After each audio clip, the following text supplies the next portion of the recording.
শুভ দুপুর বন্ধুরা, সবাই কেমন আছেন? আশা করি সবাই ভালো আছেন। প্রতিটা মায়ের হাতের রান্নাই আসলে খেতে খুবই অনবদ্য হয়। ঠিক তেমনই আমার শাশুড়ি মায়ের হাতের আজকে এই ডালটা আপনাদের জন্য করে দেখাবো। তো আজকে হচ্ছে ডাল ভাজা থেকে শুরু করে A to Z সেই রান্না করেছে।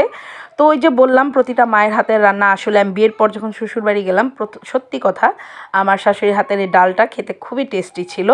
তো এই যে সে রান্না করে নিল, যদিও সে এখন অসুস্থ, রান্নাবান্না তেমন করে না, কিন্তু একটু রিকোয়েস্টের পরে তার ছেলের জন্য এই মাছের মাথা দিয়ে ডালটা করলো। একদম ডাল ভাজা থেকে শুরু করে সম্পূর্ণটাই তার নিজের মতো করে করেছে। হ্যাঁ, রান্নার কিছু ভিন্নতা আমার সাথে অবশ্যই আছে এবং ও আমার দর্শকদের সাথেও থাকতে পারে, কিন্তু ওই যে বললাম না যে আমার শাশুড়ি যেভাবে রান্না করে আমি জাস্ট সেভাবেই তুলে ধরেছি। এটা কোনো ট্রেডিশনাল রান্না না। তবে হ্যাঁ, মায়ের হাতের রান্না, প্রত্যেকটা মায়ের হাতের রান্নাই অবশ্যই ট্রেডিশনাল হয়। এটা যার যার ঘরের ট্রেডিশনাল হয়। তো এই তো মাছের মাথাগুলো খুব কড়া করে ভেজে নিল, যেটা সত্যি আমার শ্বশুরবাড়ি ওই এলাকা ধরেই এদের মুগ ডালটা মাছের মাথা দিয়ে খেতে আসলেই খুব টেস্ট হয়। তো এই যে রান্নার কিছু ভিন্নতা তো অবশ্যই থাকে, যার কারণে এই টেস্টের তারতম্যটা থাকে। তো মাছটা সুন্দর করে ভেজে তারপর ডালটা অনেকক্ষণ কড়াইতে আবার ফুটালো।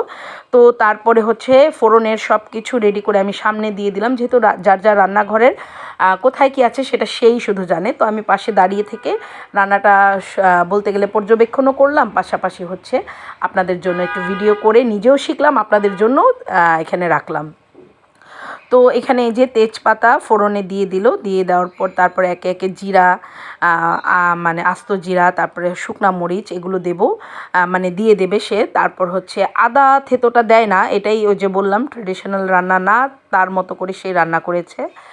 আর এই তো এখানে সে শুকনা মরিচ পুরোটাই দিয়েছে। আমি ভিডিও কোথাও এখানে স্কিপ করিনি বা বন্ধ করিনি। আগের ভিডিওগুলো একটু বন্ধ করে দিয়েছি, মানে কেটে কেটে কাট করে দিয়েছি, কিন্তু এটা মানে ফোড়নের সম্পূর্ণটাই একেবারেই তুলেছি। শুধু লাস্টে ডালটা যখন উনি ঢালবে, যেহেতু তার হাতে একটু সমস্যা, তো এতটা ওয়েট সে উঠাতে পারে না, তো আমাকে ধরতে হয়েছে। পরে আমি ক্যামেরাটা আমার মেয়ের হাতে দিয়ে তারপর হচ্ছে আমি ফুল ভিডিওটা কমপ্লিট করলাম। মাঝখানে একটা কাট হয়তো আপনারা দেখতে পারবেন।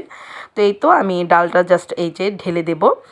তো এই যে আসলে বললামই তো যে একজন প্রতিটা রাঁধুনিরই নিজ নিজ হাতের কিছু বৈশিষ্ট্য, কিছু গুণাগুণ থাকে।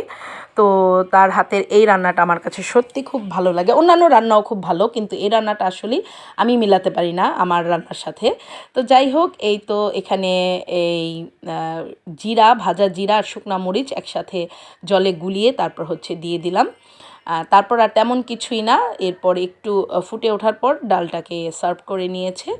তো এই তো ওই যে এখানে মাছের মাথা দিয়ে মুগ ডাল, বিয়েবাড়িতে আসলেই বিয়েবাড়ির ডালের মানে ওনার হাতেরটা আমার বিয়েবাড়ির ডালের চাইতেও টেস্ট লাগে। তো এই তো রান্নাটা কমপ্লিট হয়ে গেল, সার্ভ করে নিলাম। ভিডিও ভালো লাগলে অবশ্যই লাইক দেবেন। আর দুপুরের আয়োজনে এই ছিল ডাল আর মাছের তরকারি এগুলো ছিল, এগুলো আরেকদিন আরেকটা ভিডিওতে কমপ্লিট করে দেখাবো। আজকে এই পর্যন্ত। ভিডিও ভালো লাগলে অবশ্যই লাইক দেবেন। Tata, bye bye.